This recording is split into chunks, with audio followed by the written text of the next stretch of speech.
I knew this was going to be the case. All the rumors and tips pointed towards it. Samsung's Galaxy S26 series is about as iterative as Galaxy phones can be, even after what could arguably be seen as a couple of other iterative generations.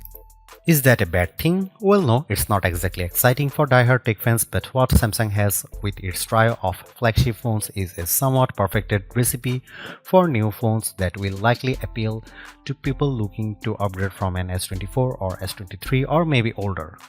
However, there are still some new extra ingredients that mean the Samsung Galaxy S26 Ultra sports a unique feature and a suite of upgrades that make it likely to be one of the most refined flagship phones of the year, and a surefire contender for a high spot on our best phones list.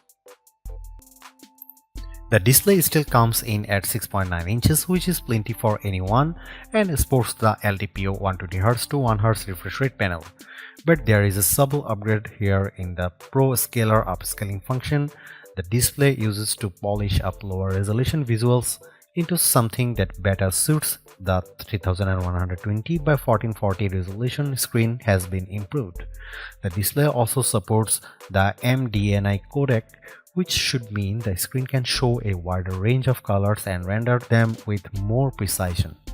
In practical terms, I think it would take the most age-eyed of Galaxy users to spot big differences, but like a lot of previous Galaxy S Ultra phones, the display on the S26 Ultra looked fantastic to me.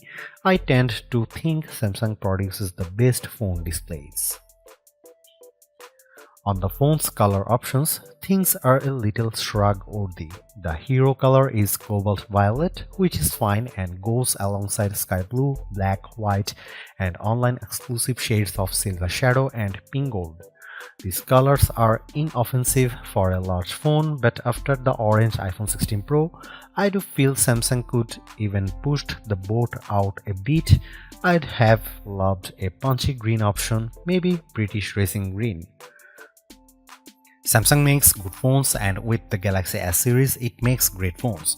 I don't think that has changed with the Galaxy S26 Ultra or its stablemates.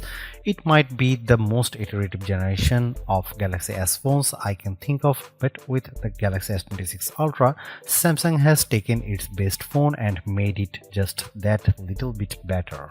More time and in-depth testing will see if my first impressions are on the money, but in many ways it's hard for Samsung to fail at this point.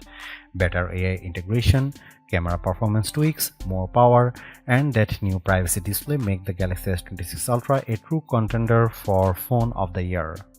I don't think you need to get a pre-order in if you have a Galaxy S25 Ultra or indeed a OnePlus 15 or Pixel 10 Pro, but if you are at the end of a carrier contract and I have a Galaxy S24 Ultra or are looking to upgrade from a Galaxy S23 Ultra, then the Galaxy S26 Ultra is shaping up to be a phone well worth your consideration.